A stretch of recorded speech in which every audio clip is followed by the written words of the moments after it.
a la sociedad. En esta unidad analizaremos las definiciones y los componentes de la sociedad humana desde una perspectiva materialista. Iremos desde las primeras acepciones simplistas de la concepción de sociedad a partir de una tipología de ciencia a la marco teórico que analizaremos y discutiremos en esta unidad, que es el del materialismo histórico. Yo soy Sergio Esparza, soy geógrafo, historiador, investigador y docente.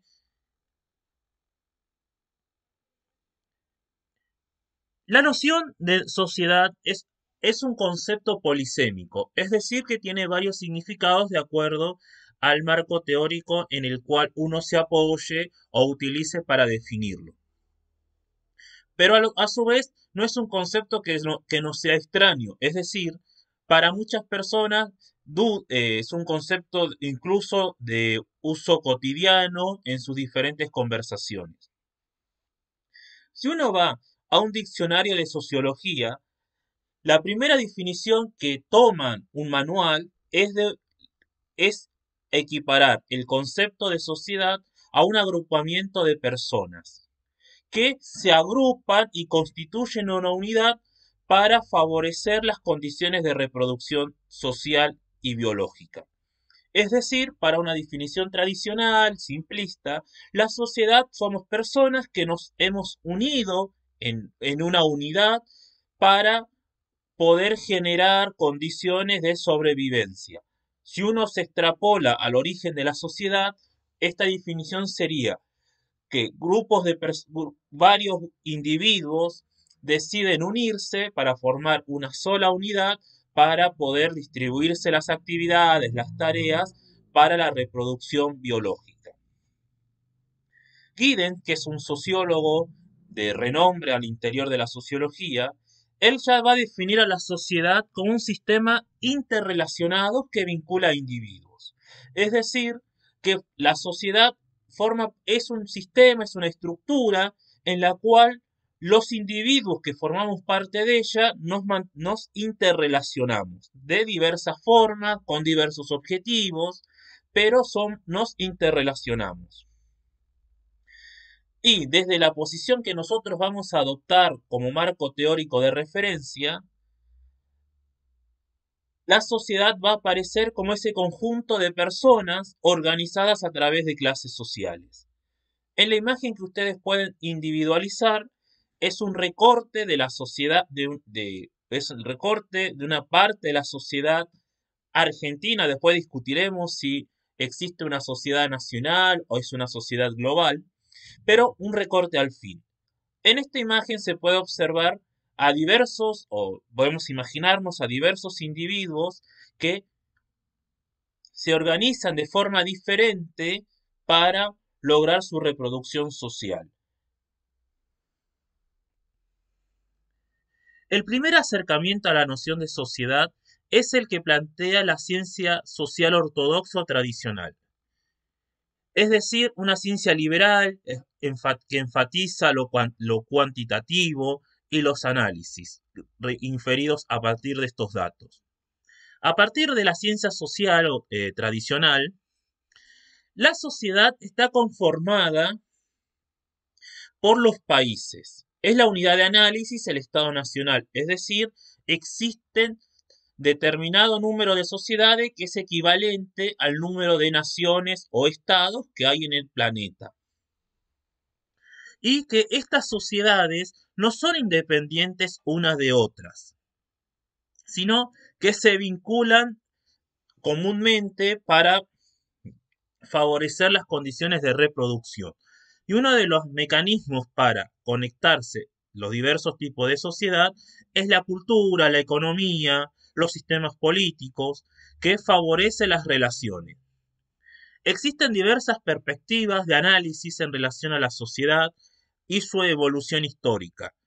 Va desde las teorías etapistas en las cuales las sociedades humanas van atravesando por diversas etapas hasta llegar a una sociedad desarrollada, es decir, una sociedad industrial, sin desigualdad, sin grandes desigualdades, pasando por las sociedades agrícolas, las sociedades de aldeas, las preindustriales, Otra perspectiva analiza que los países pobres son países pobres porque todas las sociedades se originaron en la pobreza y de acuerdo a los niveles de evolución y de desarrollo y de políticas aplicadas, derivaron en que algunos países sean países ricos y países pobres. Estas etapas, esta forma de entender a la sociedad se conoce como el desarrollismo. En esta imagen que ustedes pueden observar es un esquema realizado a partir de la intervención de Rostow. Rostow es uno de los grandes exponentes del desarrollismo que sostiene que las sociedades van evolucionando a partir de etapas. A grandes rasgos es la aplicación de la teoría de Darwin sobre el evolucionismo y la adaptación a las condiciones de vida y de existencia a las sociedades humanas. Es el darwinismo social que entiende que las sociedades más desarrolladas son el resultado de sus procesos históricos. Dentro de esta definición de sociedad en la cual la sociedad global es la suma individual de las sociedades nacionales,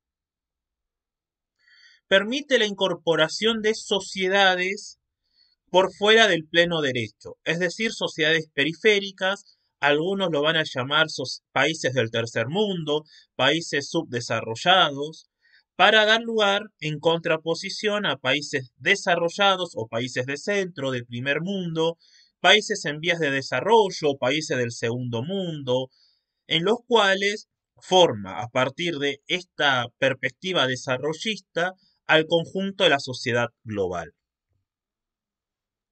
La ciencia social moderna o heterodoxa va a criticar estas concepciones de sociedades liberales. Esta concepción que venimos mencionando, que la unidad de análisis son las sociedades nacionales que conforman un Estado. El principal Immanuel Wallerstein, que es un sociólogo, él expuso que las sociedades son sociedades en tanto y en cuanto formen un mundo. Y él va a sostener que el capitalismo, que va a ser unidad de nuestro análisis más adelante, es un mundo que ocupa todo el planeta, en contraposición a otro tipo de sociedades que existieron en antaño, donde su mundo no ocupaba la escala global, sino que era regional. Y va a sintetizar en una crítica a Rostow, a Anderwunder Frank, en la cual no existe un progreso social, sino que como existe una sola sociedad global, esa sociedad global se encuentra en el mismo estadio y que esas diferencias en relación a los niveles de desarrollo se corresponden con las necesidades del capital para adaptar condiciones para su reproducción. En última instancia, la sociedad capitalista o el sistema, la economía mundo, como lo denomina Wallerstein, va a estar concentrado y estructurado a partir de los 4 elementos que ustedes pueden ver. La propiedad privada de los medios de producción, el mercado de trabajadores libres, la acumulación de capital y el mercado capitalista. Todas variables que nosotros analizaremos más adelante. Donde la economía mundo capitalista es atravesada por una vastedad de unidades políticas y culturales, es decir, los estados. Hasta esta primera parte, nosotros hemos discutido el concepto de sociedad para dos vertientes de la ciencia social. Para la ciencia tradicional, que sostiene que las sociedades son equiparables a las naciones de los países, a los estados-nación, en las cuales existen diversas etapas que fueron atravesando a lo largo del tiempo, donde la síntesis se desarrolla a partir de las teorías desarrollistas. En contraposición a esta línea, nos vamos a encontrar con la teoría heterodoxa, en la cual, en primer lugar, se discute con esas etapas que atraviesan las sociedades, sostiene que existe una sola sociedad, que es la sociedad capitalista, que a partir del año 1900 coincide con la escala global, sociedad capitalista que se origina para el año 1450 en algunas regiones de Europa y que se va extendiendo, y en las cuales todas las unidades políticas y culturales nos encontramos en la misma línea y que las diferencias son el resultado de fuerzas que operan o fuerzas contradictorias que operan en desigualdad. En esta segunda etapa empezaremos a discutir el concepto de sociedad para la teoría materialista. El concepto de sociedad va a surgir en base no a un grupo individual de personas que se van a asociar, sino que la sociedad va a ser un conjunto de personas unidas por relaciones sociales. Dentro de esta primera definición de sociedad, nosotros nos vamos a encontrar con dos tipos de sociedades. En primer lugar, una sociedad con clases sociales y una sociedad sin clases sociales. La primera se va a originar a partir de la creación de un excedente económico. Pero dentro de esta concepción de sociedad, todas las personas tenemos una correlación inmediata con nuestro grupo social. Esto significa que ninguna persona es libre en tanto y en cuanto viva en una sociedad. La frase que ustedes tienen al final de esta diapositiva es una oración que aparece en el 18 Brumario de Luis Bonaparte, escrita por Karl Marx, donde dice lo siguiente: los hombres hacen su propia historia, pero no la hacen a su libre arbitrio, bajo circunstancias elegidas por ellos mismos, sino bajo aquellas circunstancias con que se encuentran directamente, que existen y le han sido legadas por el pasado. Esto significa que la construcción social, la construcción de la historia del hombre, es consecuencia directa de nuestras acciones, pero bajo ningún punto las personas elegimos esas circunstancias, sino que esas circunstancias en las cuales nosotros nos desenvolvemos es una herencia, fue un legado del pasado de nuestra propia línea social. Dentro de esta perspectiva de sociedad, lo primero que hay que tener en cuenta son los dos tipos de sociedad que vamos a trabajar. En primer lugar, las sociedades sin clases sociales, que se va a corresponder con aquella unión de personas, teniendo en cuenta la evolución de la especie humana. Y en segundo lugar, a las clases sociales que va a surgir con la revolución neolítica o la invención de la agricultura que va a permitir un excedente social. Las clases sociales van a surgir en ese momento en el cual aparece el excedente social, en la cual va a separar a las personas en dos grandes grupos. Las personas que van a estar obligadas a trabajar y personas que no trabajan y viven del trabajo ajeno. No es vivir del trabajo ajeno de una forma directa, sino que ese mecanismo ha ido evolucionando y se ha ido complejizando a lo largo de la historia humana. En esta imagen se puede observar a un grupo de campesinos sembrando y cosechando y a otra persona consumiendo lo que ha sido producido por este grupo de campesinos. En esta imagen se puede individualizar los dos tipos de clases sociales: los productores directos de ese excedente y el que se apropia del excedente producido, en este caso, por los campesinos.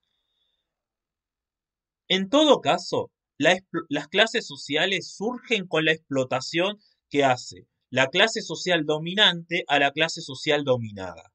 Y este excedente, bajo el capitalismo, es económico. El excedente, lo analizaremos más adelante, en el capitalismo es estrictamente económico, pero no siempre fue así.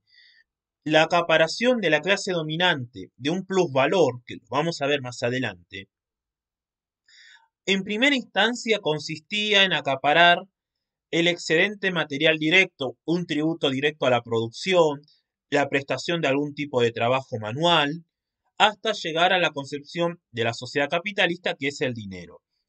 Dentro de estas relaciones sociales de dos clases sociales antagónicas, es decir, diferentes, que tienen intereses contrapuestos, va a aparecer la lucha de clases. La lucha de clases es el mecanismo contradictorio y dialéctico en el cual las dos clases sociales, es decir, la clase dominante y la clase dominada, mantienen esa lucha vigente a lo largo de la historia de la humanidad. Marx sintetiza la historia de la humanidad diciendo que la historia de la humanidad es la historia de la lucha de clases, en las cuales las clases dominantes han explotado a través de la acaparación del plusvalor, del excedente producido por las clases dominadas. Más adelante discutiremos cuáles son los mecanismos institucionales, legales, religiosos que sustentan esta dominación. En un punto aparte, es necesario discutir qué se entiende por excedente o plusvalor. El plusvalor o excedente, que para nosotros son sinónimos, va, va a significar esa producción por sobre el producto necesario. Esa producción por sobre el producto necesario es aquel proporción o parte del resultado del trabajo humano que se obtiene a partir de descontar la cantidad o la magnitud producida que asegura la reproducción biológica individual o familiar o social. ¿Qué significa esto? Supongamos la siguiente situación hipotética. Un grupo de campesinos necesita por año para vivir 100 toneladas de trigo. Si esa estructura campesina o grupos de campesinos a lo largo de un año producen 80 toneladas en vez de las 100 necesarias, no solamente que disminuye el total de la producción a escala general, sino que lo más probable es que un grupo de personas muera de hambre producto de que no alcanzó para comer para ellas. Pero si ese grupo de campesinos aprende o desarrolla invenciones relacionadas a la utilización de abono orgánico, al cuidado de las plantas, descubren que si siembran, eh, si guardan la semilla de las plantas más frondosas y se comen las más débiles, les asegura que en la cosecha siguiente las plantas van a tener esa misma composición, va a empezar a surgir que la producción total no es de 100 toneladas anuales, sino que va a ser 120, 130 toneladas. Esa diferencia de lo que una persona, un grupo social, necesita para asegurar la reproducción biológica individual o colectiva, que supera ese nivel, pasa a ser el plusvalor o el excedente producido.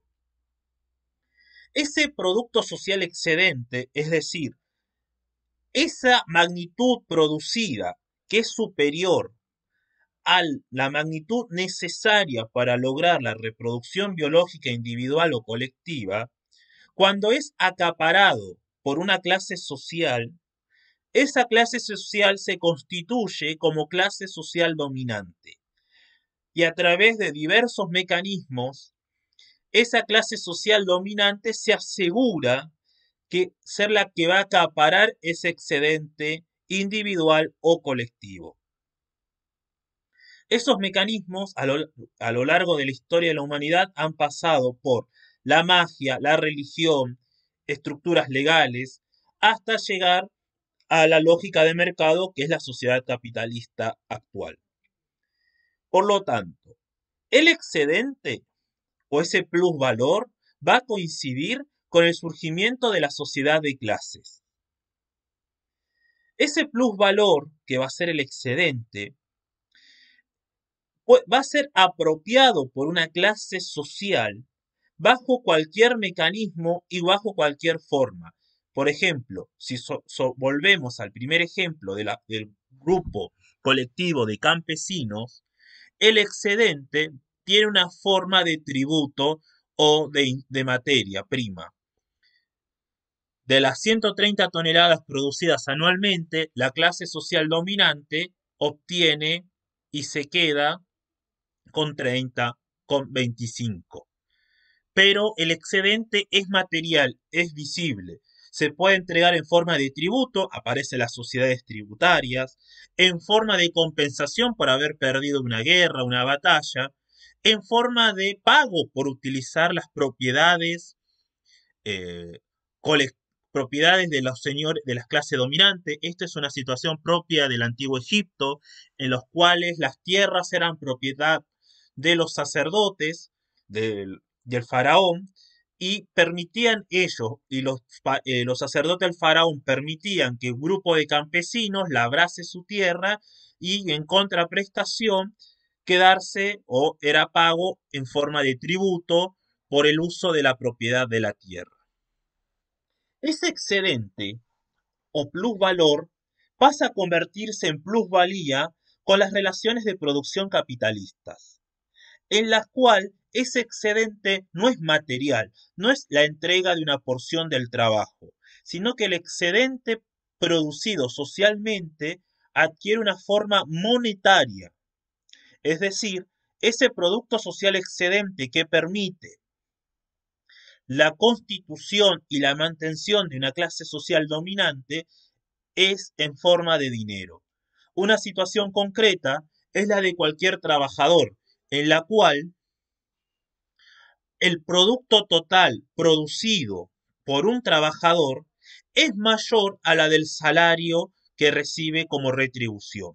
Dicho de otra forma, si un aprendiz de panadero, un ayudante de panadero, incluso un panadero que vende su fuerza de trabajo, un chef, por ejemplo, el valor total producido por día es superior al sueldo que recibe de contraprestación. Es decir, si el trabajo de un cocinero reditúa en la producción diaria de 10.000 pesos, el salario, descontando obviamente la materia prima, los insumos, los gastos, la mantención de las máquinas, etcétera, el salario nunca va a ser igual a esos 10.000 pesos ni superior, sino que va a ser menor. Es lo que se conoce socialmente como la ganancia. La ganancia se obtiene a partir de ese excedente monetario producido por el trabajador. Pero estas características se van a dar estrictamente en la sociedad capitalista. Retomando las clases sociales, el marxismo entiende a las clases sociales a partir de la forma en la que se establecen las relaciones de producción y los tipos de propiedad necesarios para la vida. Es un largo proceso en el cual, a lo largo desde el surgimiento de la sociedad de clases sociales hasta la actualidad, las personas o los grupos de personas, grupos colectivos, han sido separados a través de diversos mecanismos de sus fuerzas de sus medios de producción. Vamos a poner la siguiente situación. Desde el origen de las clases sociales previo al surgimiento del capitalismo, las clases dominadas eran una clase subordinada que no tenía contacto directo con la propiedad total del producto que generaba.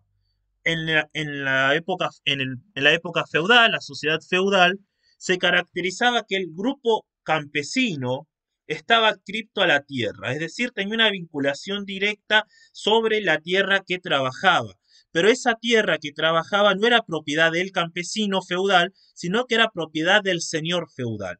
Y el señor feudal, a cambio de dejarlos vivir y trabajar la tierra, obtenía la mitad o un poco más, un poco menos de lo producido por, por los siervos feudales. En el feudalismo, las clases sociales eran la clase dominante, el señor feudal, y la clase dominada, el siervo de la gleba o el siervo feudal. Siervo con S, por supuesto. En las sociedades previas al feudalismo nos encontramos con la esclavitud, donde el excedente generado era obtenido a partir del trabajo esclavo y que permitía, a partir de ese excedente, generar una estructura social que dependía directamente del excedente generado por la mano de obra esclava. Por lo tanto, la clase social dominada era los esclavos y la clase dominante que acaparaba, concentraba ese excedente producido eran los dueños de esclavos. Por lo tanto, a lo largo de la historia de la humanidad, estas dos variables de clase dominada y clase dominante establecen vínculos, porque la clase dominante es clase dominante en tanto y en cuanto pueda acaparar y concentrar la riqueza generada por por la clase dominada. No existiría un señor feudal si no existirían siervos a los cuales extraerles el excedente producido en sus actividades. Esta forma de vinculación es lo que se conoce y se denomina relaciones de producción, que contextualiza los diversos tipos de sociedad. En la imagen que ustedes pueden visualizar es el vínculo o relaciones sociales de producción que se dan estrictamente en el capitalismo. El obrero, en el capitalismo, el trabajador libre, es trabajador libre en doble sentido. No es propiedad de un amo como en la esclavitud, tampoco está adscrito a una tierra como en el feudalismo, sino que un trabajador puede ir libremente, salvo algunas restricciones legales, pero no están sobre la restricción legal, por ejemplo, de un trabajador migrante de México a Estados Unidos, no es la prohibición del trabajador, de la movilidad del trabajador, sino que se corresponde con otros condicionamientos que podemos analizar como el resguardo de los obreros estadounidenses sobre los obreros mexicanos o de América Central. En el capitalismo, las personas, reitero, somos doblemente libres. En primer lugar, no estamos obligados a trabajar para un determinado capitalista o empresario.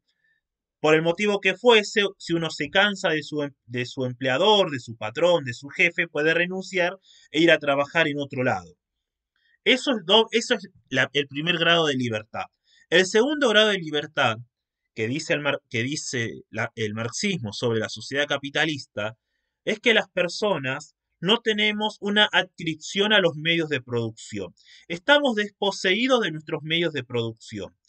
Un campesino, más mal que bien, tiene una porción de tierra en la cual puede producir su alimento, tener una pequeña granja, y no necesita ir a vender su fuerza de trabajo a un tercero a cambio de un salario para adquirir a través del mercado lo producido y lo generado para vivir.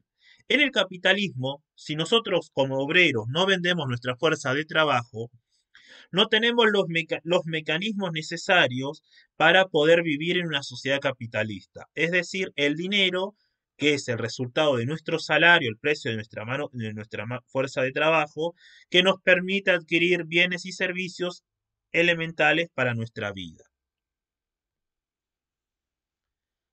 Dentro de las clases sociales y esta definición de segmentos antagónicos de las mismas, es decir, que toda sociedad está atravesada por dos clases sociales, a la vez su composición de clase permite individualizar e identificar la conciencia de clase.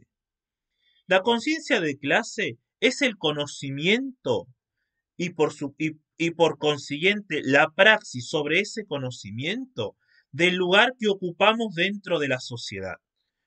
Un burgués, que es la clase dominante en el capitalismo, tiene conciencia de clase y actúa en relación a esto. Los obreros, algunos más, otros menos, tenemos conciencia de clase.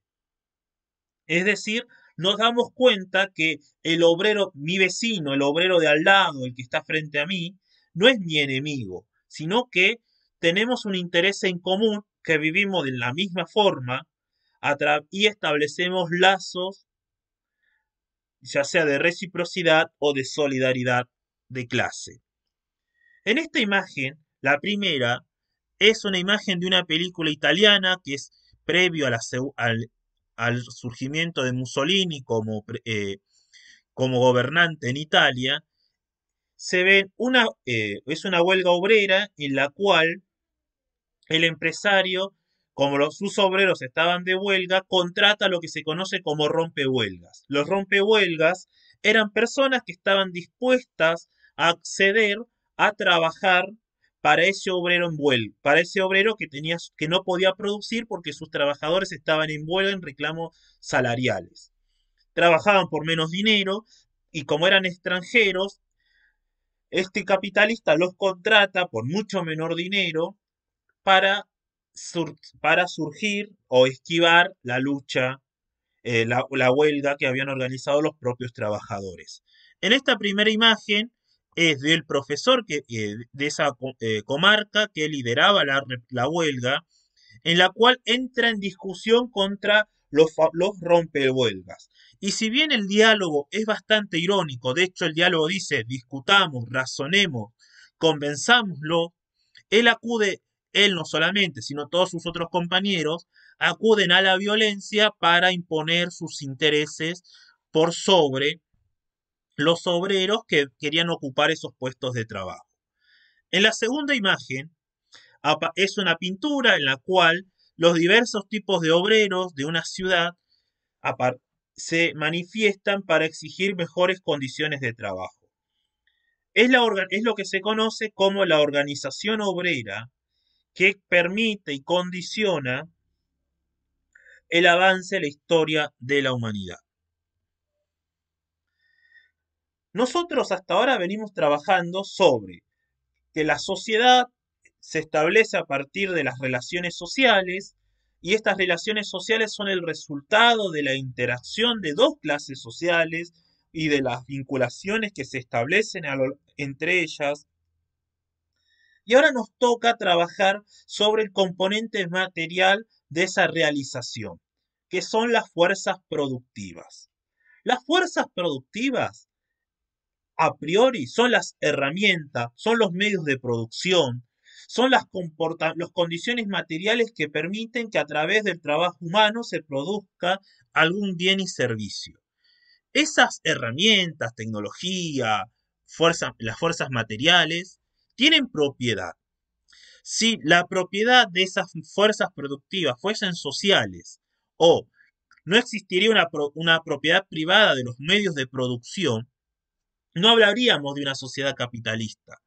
Pero en el capitalismo, la propiedad de los medios materiales de producción están en manos de un reducido grupo de personas que son los capitalistas.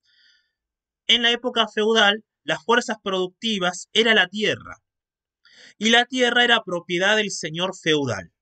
En la esclavitud, las fuerzas productivas eran los esclavos, y los esclavos no le pertenecían a la colectividad en su conjunto, sino que a un grupo determinado de amos o señores esclavistas. En resumida, Sartelli define a las fuerzas productivas como el conjunto de potencias productivas humanas disponibles en un momento dado de la historia. Incluye tanto los conocimientos productivos, la ciencia, la tecnología, y los elementos materiales en los que ellos se corporizan, es decir, las herramientas, como las condiciones de producción, la tierra, por ejemplo, y los portadores activos de dichas potencias, la población. Por lo tanto, las fuerzas productivas son aquellos componentes necesarios e indispensables que a través del trabajo humano o la incorporación del trabajo humano permite la materialización de la producción. Y eso tiene propiedad. Y la propiedad de las fuerzas productivas en su conjunto va a determinar a qué clase social le corresponde. Como característica de las fuerzas productivas, en primer lugar que su cantidad es limitada. Al menos hasta en una sociedad de clases, las fuerzas productivas pertenecen a un grupo determinado y limitado de personas, a la vez que la provisión de estas mismas es limitada. A mayor desarrollo, mayor magnitud de las fuerzas productivas. Es decir, que a medida que aumenta el desarrollo tecnológico, la invención de nuevas máquinas, mayor conocimiento sobre los procesos que operan no solamente en la naturaleza, sino que permiten la producción de un determinado conjunto, mayor desarrollo de las fuerzas productivas. Si uno pone, por ejemplo, la evolución de elementos de caza, podemos pasar de una flecha de piedra hasta una navaja universal que tiene diversos instrumentos. ¿Qué hay en el medio de eso? Es la tecnología y el desarrollo tecnológico que permitió la evolución de las fuerzas productivas, una mayor complejidad y magnitud de las mismas. Ustedes en la imagen que tienen en esta diapositiva se observa la capacidad productiva, es decir, las propiedades y cualidades que se obtienen a partir de las fuerzas productivas, ya sean bienes tecnológicos, herramientas, fuerza humana, para producir un determinado bien. El brazo robot seguramente vino a reemplazar a dos trabajadores que se encargaban de hacer esa fuerza. El trabajo aparece cada vez más tecnificado frente a ese trabajo simple que operó en el surgimiento del capitalismo. Una vez que hemos trabajado lo que es las clases sociales, hemos entendido que las clases sociales son el resultado de relaciones de producción y que a la vez esas relaciones de producción se materializan en fuerzas productivas, es necesario, después de todo lo que hemos visto, retomar el concepto de relaciones de producción. Ustedes la primera frase que tienen es una cita del prólogo a la contribución de la crítica de la economía política de Marx. En este prólogo el autor mencionado dice lo siguiente: en la producción social de su vida, los hombres establecen determinadas relaciones necesarias e independientes de su voluntad. Es decir, explicándolo, que para poder sobrevivir, es decir, reproducir nuestra vida social, nosotros, las personas, establecemos vínculos, relaciones que son necesarias e independientes de su voluntad. Son necesarias porque en el capitalismo, si un trabajador no se desea emplear, no tiene las condiciones materiales para sobrevivir a través del mercado capitalista. E independiente de su voluntad porque uno nace en una sociedad determinada con relaciones de producción determinada. Al hijo de una esclava en la antigua Roma no se le preguntaba si quería ser esclavo o quería ser un hombre libre o quería ser un poseedor de esclavos. Nacía y tenía que reproducir sus condiciones de existencia bajo esas relaciones sociales, perdón, esas relaciones de producción que fueron independientes de su decisión original. Estas relaciones de producción surgen como esta necesidad biológica y social en la cual las personas en antaño se dieron. Este es un estado hipotético que se conoce en filosofía como el estado hipotético de naturaleza, en la cual las personas individuales se dieron cuenta o formularon crear una colectividad, una sociedad, porque eran más fuertes en conjunto, cuyos objetivos es básicamente producir y reproducir la vida. Una sociedad con escaso desarrollo de las fuerzas productivas materiales está obligada a trabajar todos los días para conseguir alimento. Hoy en el capitalismo, el desarrollo de las fuerzas productivas materiales genera, por ejemplo, que en un planeta de 8.000 millones de personas se produzca alimento para 10.000 millones de personas. Y también, contradictoriamente, 1.000 millones de personas pasan hambre crónica durante toda su vida. Un caso más local, Argentina produce alimento para 400 millones de personas para un país de 45 millones de personas. Pero dentro de ese 45 millones de personas, más de la mitad de su población es pobre. Pero esas relaciones de producción aseguran, al menos por el momento, las condiciones de reproducción de la vida social tal cual como la conocemos. El siguiente objetivo es la relación que se va a establecer entre el grupo de personas y la relación con la naturaleza. El hombre, a lo largo del desarrollo de las fuerzas productivas materiales, pasó de ser una presa de la naturaleza, de estar a la intemperie con esta, a poder dominar, conocer y controlar la mayoría de los procesos naturales. Esto es lo que se conoce como una objetivación de la sociedad por su entorno natural.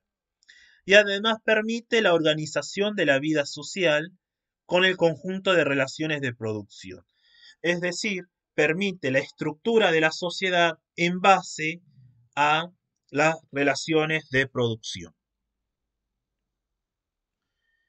Estas relaciones de producción se establecen bajo diversos mecanismos que la estructuran, la legitiman y además le dan coherencia. ¿Qué significa esto? Si uno se pone en lo más contradictorio, en lo más diferente, que es la sociedad capitalista, en la cual existe un mercado de trabajadores libres, lo más opuesto a esto es una sociedad esclavista en la cual las personas no eran libres ni siquiera de su propia persona. Pero para que esa sociedad exista, era necesario que exista una determinada superestructura que legitimaba, aseguraba y a la vez reprimía cualquier intento de modificación de esa estructura. En primer lugar, es la correspondencia.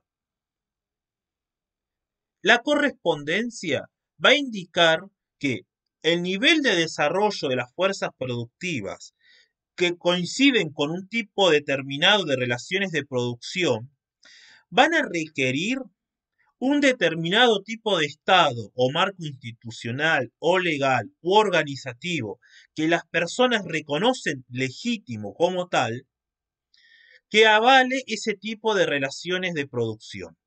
Un ejemplo, en la Edad Media, si bien no existía un Estado central, un marco jurídico universal, al menos dentro de una nación, sí existían parámetros legales en los cuales, por ejemplo, los reyes reprimían cualquier revuelta de los campesinos contra un señor feudal.